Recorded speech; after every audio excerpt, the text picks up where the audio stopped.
Bonjour à tous et bienvenue sur Mobility TV pour faire le point sur les véhicules premium électriques. Il y a urgence entre le déclin du diesel, les normes anti-pollution, la montée des acteurs chinois et du turbulent Tesla. Les constructeurs européens premium investissent massivement sur l'électrique. Alors est-ce le bon choix? Où sont les marges? Le marché tiendra-t-il ses promesses? On va en parler avec nos invités. D'abord l'un des grands acteurs du secteur, Yves Pasquier-Desvignes, bonjour. Bonjour. Vous êtes président de Volvo Cars France. Avec nous également Armand Taïeb, bonjour. Bonjour. Vous êtes président de Tesla Magazine. Alors, c'est un magazine numérique dédié à Tesla, mais pas financé par Tesla. Oui, et c'est une communauté, avant tout, le magazine des consommateurs, le magazine des propriétaires qui sont à l'avant-garde. Les aficionados. Voilà. Oui. Est-ce que vous êtes critique un peu quand même? Oui. Bon. Il faut, c'est important. Très bien, on verra ça tout à l'heure. Jean-Michel Normand est avec nous. Bonjour Jean-Michel. Bonjour. Du journal Le Monde. Et Jean-Patrick Tesser. Bonjour Monsieur Tesser. Bonjour, bonjour. Vous êtes le fondateur de Planète Verte et d'Electric Road, qui est un observatoire, une association qui s'intéresse et qui fédère surtout tous les acteurs, on peut le dire, de l'électrique. Et qui fait des événementiels. Absolument. Et l'événement, c'est le 18 et le 19 juin à Nantes, un grand congrès consacré au renouveau technologique sur les rues, sur les routes, et puis bien sûr sur tout ce qui roule et sur tout ce qui est mobile. Alors, le premium électrique, vaste sujet. Est-ce qu'il y a, Jean-Michel, encore un constructeur premium qui hésite sur l'électrique? La réponse est non à ma connaissance. Je pense que tout le monde parle de l'électrique, tout le monde prévoit de l'électrique. Ce qui suggère, on va sans doute en parler, que dans les années qui viennent, dans les 2 ou 3 années qui viennent, il va y avoir beaucoup de commercialisation de voitures électriques premium, puisque l'électrique arrive, si j'ose dire, à maturité par le premium, ce qui n'est pas complètement illogique dans la mesure où ce sont des voitures qui comportent un surcoût parce qu'il y a des batteries, parce qu'il y a de la technologie, et ce surcoût, en termes relatifs, il est évidemment plus facilement supporté par des voitures qui se vendent cher. Voilà, on va regarder juste un petit graphique, la part de l'électrique. Au global, donc, c'est 1%, et pour le premium, c'est 4%. Vous pensez même que ce serait davantage, ou que c'est davantage? Ah non, moi je pensais que, intuitivement, je me disais, oh ça va sûrement faire plus, mais non, si c'est, j'ai pas de raison de ne pas avoir confiance dans ces chiffres. Yves Pasquier-Desvignes, sur le chiffre là. Le premier 4%, je ne le conteste pas sur le tout électrique. Le 18% sur le premium, juste 2 indices chez Volvo. L'une des gammes XC60 en plug-in et hybride, nous sommes à 50% de notre mix, et sur le XC90, on varie entre 35 et 40%. Donc c'est bien au-dessus. Monsieur Tesser, de toute façon, le mouvement est pris, il est parti là. Bon, ce que j'ai envie de dire, c'est que le premium tire le reste. On va prendre l'exemple de Tesla, qui a fait un grand bien à la mobilité électrique. J'espère que ça durera, mais en tout cas, qui fait bouger les choses, parce que justement, c'est du rêve. On a sorti la voiture électrique de la petite bagnole qui emmerdait tout le monde, et c'est très bien comme ça. Il faut rappeler la date de départ de Tesla. Quand est-ce qu'est apparue l'entreprise et quand est-ce que les premiers modèles ont été commercialisés? De mon historique et de ma passion, ça va être 2001, les premières réflexions. Réflexion, et c'est vraiment venu aux États-Unis en 2013, parce que c'est en 2013 que l'action en bourse a explosé. Donc à partir de là, il y avait de l'actualité, il y avait des informations. Avec une originalité technologique au départ, ou c'est simplement une voiture avec des batteries non, clairement. D'originalité. Alors, rappelez-nous les 2-3 originalités. Les principales, elles sont très simples. C'est l'application mobile, l'écran, le dashboard à l'intérieur du véhicule, et le réseau de rechargement. Et le réseau de rechargement des superchargeurs. Et l'originalité des batteries également. Oui. Qui est quand même... Sur l'électrique, Voilà, avec une autonomie aujourd'hui, on en est à peu près... Je pense qu'on peut dire sereinement 450 km. Jean-Michel, vous avez roulé en Tesla, Jean-Michel? Oui, tout à fait. C'est vrai que Tesla a amené... C'est du 400 km réel? C'est du 400 km en mettant un œuf sous la pédale d'accélérateur. Mais on arrive à 400 km en roulant normalement. Ce qui est intéressant sur le premium électrique, c'est que c'est cette catégorie-là qui a amené une forme d'aura à la voiture électrique. Jusqu'à présent, la voiture électrique était un petit peu expérimentale, un peu tâcheronne, un peu tristounette. Beaucoup de gens étaient persuadés que les voitures sans permis étaient des voitures électriques, alors qu'il y avait un bruit de casserole extraordinaire. Et la voiture électrique, en fait, la première voiture électrique qui était personnifiée, qui a une forme d'aura, c'est effectivement Tesla. Il ne faut pas oublier qu'avant, il y avait le cadmium, qui était quand même une expérience douloureuse, quand même, en termes de charge. C'était compliqué. Hein. Alors, Premium électrique, c'est l'affaire de Volvo, Yves Pasquier-Devine. Vous y croyez tellement à l'électrique que vous avez créé une marque, pas vous personnellement, mais Volvo, qui s'appelle Polestar, qui est une marque toute électrique qui existe. Voilà, qui va sortir son premier modèle en rechargeable, mais très très vite, dans les 2 années qui viennent, 3 années qui viennent, il y aura des déclinaisons toutes électriques. C'est le laboratoire premium, très haut de gamme, un peu de niche, mais qui est la base de départ sur le tout électrique. Polestar, c'est votre ancien préparateur sportif, hein, c'est ça? Oui. Alors on passe du tout thermique très sportif au tout électrique sportif aussi. À quoi va ressembler cette voiture? À quoi ressemble-t-elle en fait? Aujourd'hui, c'est un prototype, en fait. C'est plus qu'un prototype, puisque ça ressemble vraiment à la voiture qui va sortir. C'est un très grand coupé GT de place. Hybride, 600 chevaux, 1000 Nm de couple, c'est ça? En électrique, vous êtes capable d'avoir des performances exceptionnelles. Et 155 000 € au passage. Voilà, ça vous donne une idée de l'exclusivité. Voilà, c'est le prix d'une Audi A8 ou de volume réduit. Oui, voilà. Qu'est-ce qui va se décliner derrière cela? Très vite, derrière, c'est le laboratoire construction en Asie, des futures plateformes et des futures voitures complètement électriques. Et ensuite, il y aura bien sûr des déclinaisons chez Volvo. Donc un SUV et une berline de taille moyenne, tout électrique. Jean-Michel?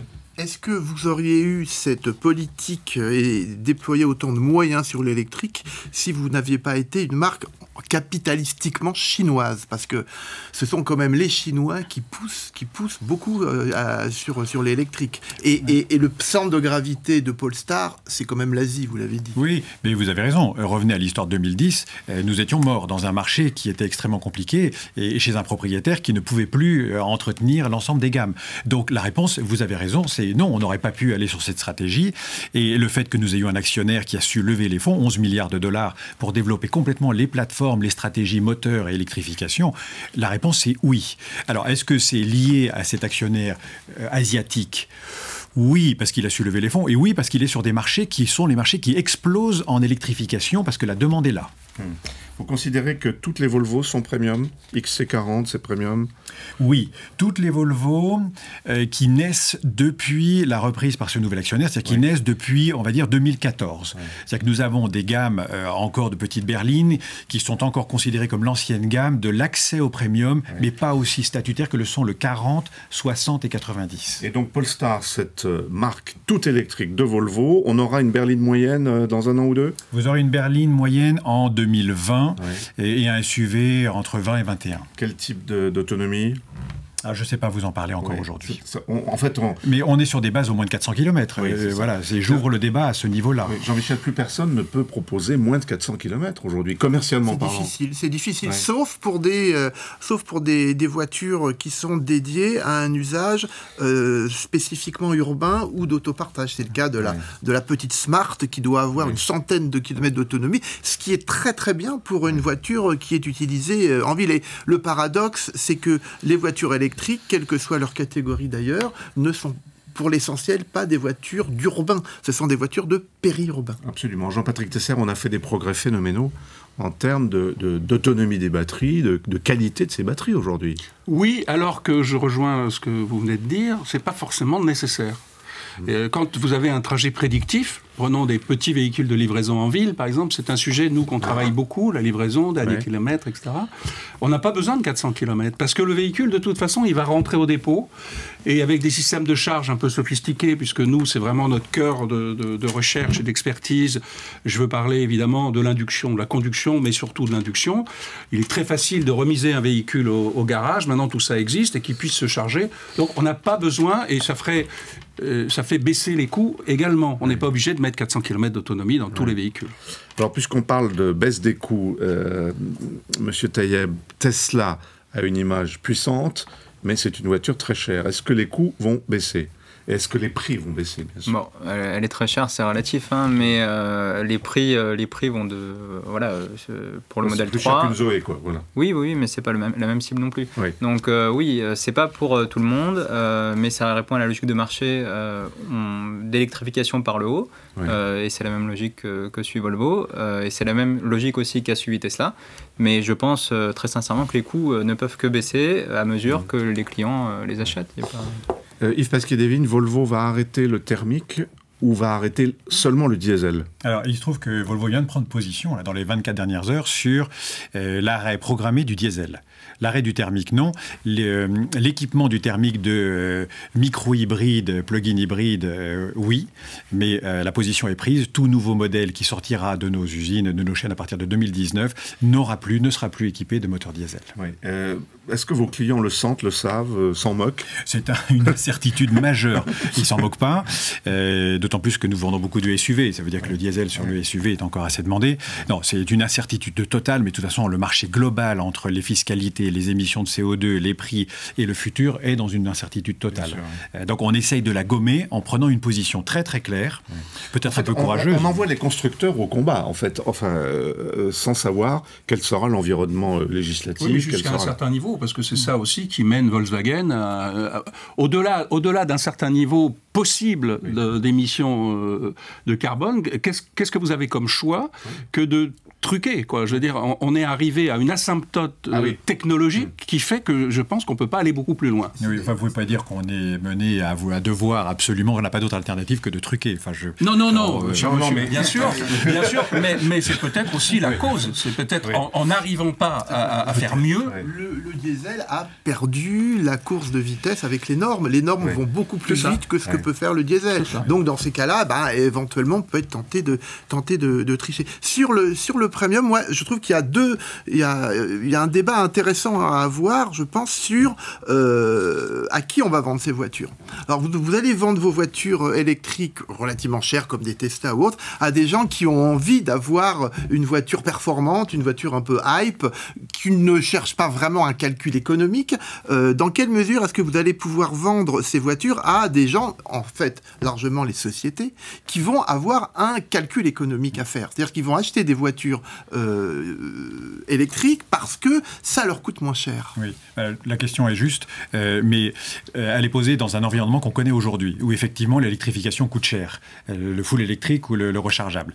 Il faut imaginer les modèles futurs, effectivement, où il y aura beaucoup plus de masse, où les technologies, on parle aujourd'hui du lithium-ion, on parle aujourd'hui du terra, les technologies de stockage, d'emmagasinage et de recharge vont évoluer radicalement, et forcément les prix doivent descendre. Si on veut maintenir des parts de marché et faire de la volumétrie pour faire tourner les usines, on ne peut pas imaginer que 100% de nos voitures restent dans le premium très haut de gamme de l'électrification. Donc on est convaincu que les modes vont évoluer, les coûts de production vont baisser.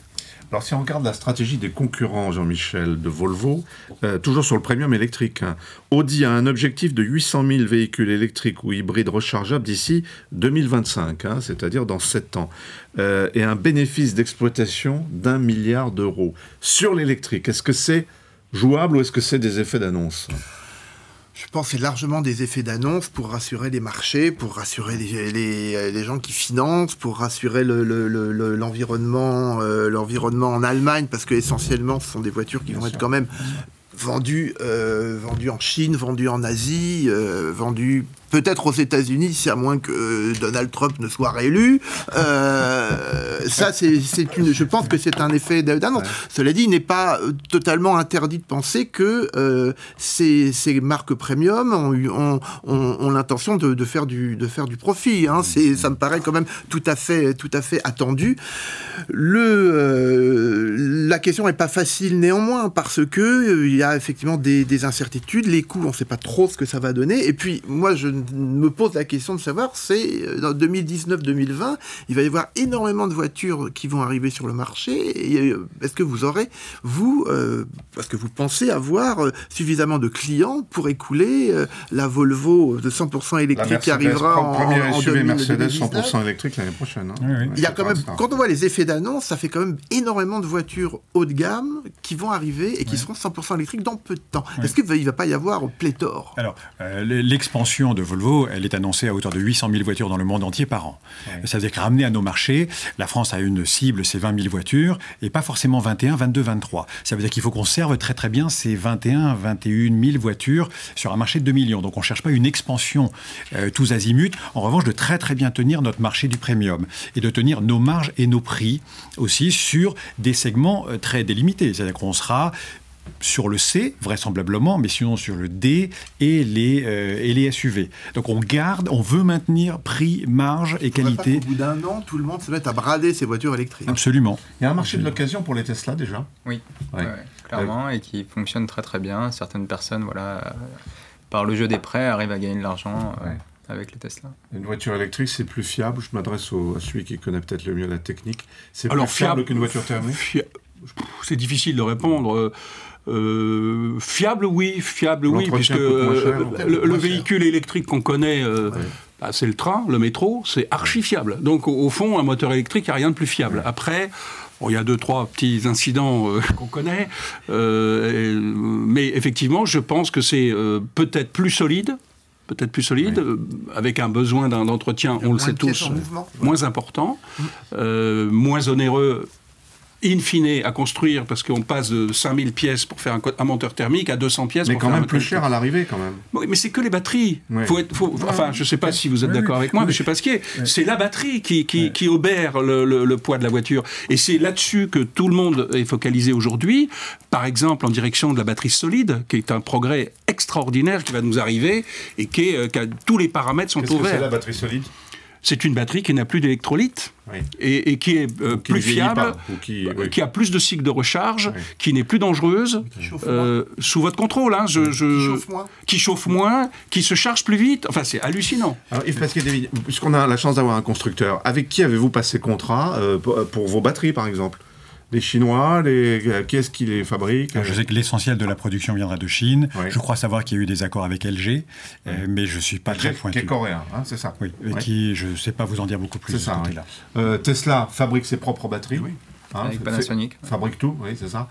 Est-ce qu'il y a une technologie plus fiable que d'autres ? Est-ce que les Chinois, qui sont en train, nous dit-on, de mettre la main sur ce marché des batteries... Là, aujourd'hui, sur les voitures électriques qui sont commercialisées, j'ai pas l'impression qu'il y ait des grosses différences de technologie. Tout le monde est à peu près sur la même technologie. Donc, c'est pas tellement là où on fait la différence. Moi, il y a quelque chose qui me déçoit quand même sur ce marché du premium électrique, c'est que ce sont des voitures dont j'ai l'impression qu'elles sont électrifiées, simplement électrifiées. C'est-à-dire, quand vous avez des voitures électriques, une voiture électrique, vous avez une architecture qui peut être complètement différente. C'est-à-dire que les batteries peuvent se mettre tout en bas, les moteurs prennent beaucoup moins de place. Donc, vous pouvez avoir une voiture qui va avoir une forme assez différente, vous allez pouvoir innover. Elle est quand même totalement différente d'une voiture thermique. Mais quand vous voyez une Tesla est construite comme une berline classique. La future Volvo toute électrique sera une voiture qui se présentera de façon différente des autres Volvo ou pas ? Non, mais regardez déjà les Volvo qu'on sort aujourd'hui et qui sont dites électrifiées, comme vous dites. Elles ont été conçues dès le départ pour que toutes les batteries soient dans le plancher et ne viennent pas prendre de la place dans le coffre. C'est-à-dire que vous n'avez absolument rien perdu par rapport à une voiture dite thermique. Vous parlez de l'hybride rechargeable. Je parle de l'hybride rechargeable. Voilà, XC90, XC60. Moi, je vous parle des 100% électriques. Je ne suis pas encore sur ce terrain-là. Des 100% électriques. Je pense que le 100% électrique réutilisera les plateformes que nous avons conçues aujourd'hui en plug-in hybride, puisqu'elles adopteront la même architecture. Est-ce que c'est pas un peu décevant ? Est-ce que vous n'avez pas l'impression que pour vendre, entre guillemets, la voiture électrique premium, il faut des voitures un peu originales ? Mais que voulez-vous faire ? C'est ça, Regardez la future, elle va être commercialisée dans 2 ou 3 mois. Jaguar, qui a I-Pace, qui a une architecture qui est extrêmement étonnante. Elle n'a pas d'énormes capots parce qu'elle n'a pas besoin d'en avoir. Et les voitures électriques qu'on voit arriver aujourd'hui ont un immense capot qui ne sert à rien, qui n'a aucune raison d'être, en fait. Donc, ça veut dire qu'il faut rassurer aussi les gens en leur disant c'est une voiture comme les autres. En même temps. Oui, c'est ça. Voilà. Mais là, depuis le temps, il aurait peut-être fallu, je ne sais pas. On n'a pas parlé des marges. Est-ce qu'on gagne autant d'argent quand on est constructeur avec une voiture électrique qu'avec une voiture thermique ? Alors, au début, non. Oui. Parce que la volumétrie n'est pas au rendez-vous. C'est-à-dire que vous avez des coûts de charge, de R&D de fabrication qui sont colossaux. Et vous en avez vendu 10. Mais au bout d'un an, au bout de 2 ans, ça commence à prendre. C'est qu'en XC90, on en vend 2000 par an. La France en vend 1000 en T8 rechargeable. Donc la volumétrie aide. Et oui, les marges commencent à arriver. On rappelle pourquoi Tesla perd de l'argent. Beaucoup d'argent. Oui, bah c'est aussi la stratégie voilà, de se battre sur plusieurs fronts pour consolider l'électrique et que ça fonctionne. Je pense que c'est une croyance. Il y a beaucoup de monde qui croit en Tesla. Et je pense que ça va se poursuivre. Le problème de Tesla, c'est pas qu'ils n'arrivent pas à vendre, c'est qu'ils n'arrivent pas à produire. Ils ont déjà vendu des milliers de voitures, mais ils n'arrivent pas à les produire, ce qui est un petit peu le problème. Monsieur Taïeb me disait avant l'émission, le plus petit modèle de Tesla, aujourd'hui en France, il y a 3 mois d'attente, c'est ça ? Non. C'est la Tesla Model S où il y a 3 mois d'attente. Le plus petit modèle, là, c'est plus long. Il y a des problèmes qu'on connaît sur la production. La Model S, c'est celle qui a les portes papillons. Non, c'est pas celle-là. C'est la Model X, celle-ci. C'est la berline, c'est la plus connue. La berline classique. Mais 3 mois d'attente, c'est rien. Non, c'est pas grand-chose. Parce que Volkswagen, on en parlait là aussi avant l'émission, Volkswagen ne prend plus de commandes de véhicules électriques parce qu'ils n'arrivent plus à livrer. La Golf I n'est plus prise à la commande. Donc, il faut peut-être s'en réjouir. Ça va peut-être vous arriver avec Polestar, mais... On a un bénéfice collatéral, c'est que nos amis concurrents réduisent la production et nous, on est en capacité totale de produire. On devient un des opérateurs uniques du marché là-dessus. Donc, on a un transfert. Un mot de l'actualité pour conclure. C'est pas directement lié au premium électrique, mais c'est lié quand même à l'automobile. Vous m'expliquiez que les problèmes de délai aujourd'hui dans l'industrie automobile, évidemment, s'accentuent à cause des grèves. Oui, le mois d'avril. Parce que les voitures arrivent en train. Et que le fret SNCF est quasiment à l'arrêt. Oui. Et qu'un système de grève perlée pollue ou pervertit encore plus le système. C'est que vous n'avez plus du tout de linéarité. Et le mois d'avril n'est pas bon dans les immatriculations. C'est pas une bonne statistique. Il ne faut pas la prendre au pied de la lettre. C'est qu'on n'a rien livré. On a des centaines de voitures en souffrance sur des ports ou des quais. Les chiffres, c'est vrai, les chiffres globaux de l'électrique en avril sont mauvais. C'est reparti en arrière. Alors que le premier trimestre, le premier mois avait été très mauvais, et le premier trimestre avait été assez mauvais. Avril, c'était plutôt bien reparti. Je trouve que c'est mars qui était bien reparti. C'est très irrégulier, mais globalement, effectivement, c'est pas facile. Bon, on reparlera du premium électrique, j'en suis sûr. Pas au Mondial de Paris, puisque vous n'y serez pas. En tout cas, Volvo n'y sera pas. Non, mais c'est pas nouveau. On n'a pas été là au cours des 2 derniers, donc on maintient cette stratégie. Donc vas-y, si on n'a rien à dire. Et on a appris aujourd'hui que Volkswagen ne serait pas là non plus. La marque Volkswagen, qui ne sera pas au Mondial de Paris. Merci de nous avoir suivis pour ce Mobility TV consacré donc au premium électrique. Merci à vous tous.